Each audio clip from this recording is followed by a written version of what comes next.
ay rated SPG. Striktong patnubay at gabay ng magulang ang kailangan. Maaaring may masiselang tema, lengguwahe, karahasan, sexual, horror o droga na hindi angkop sa mga... Simula nga nang mawalay itong si Mookie sa tunay niyang ina na si Emma, ay si Olive na nga ang umaruga sa kanya. Subalit si Olive pa nga gumagawa ng paraan upang mapariwara na nga ng tuluyan ang buhay nga nito ni Mookie. At ibang iba na nga ang ugali nga niya noon nung kasama niya pa nga itong si Emma.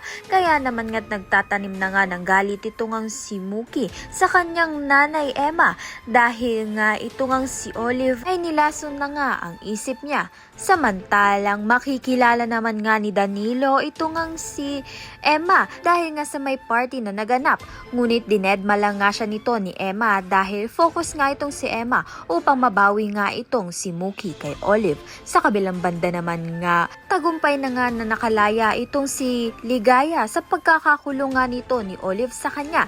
Si Ligaya nga ang nagpatakas sa kanyang sarili dahil tinakluban niya nga itong si Olive ng kumot upang makatakas nga siya. At diretso naman nga siya dito kay Emma na humingi nga ng tulong dahil isasabihin na nga ni Ligayang katotohanan na ito ngang si Olive ay nagpapanggap lang bilang Jade.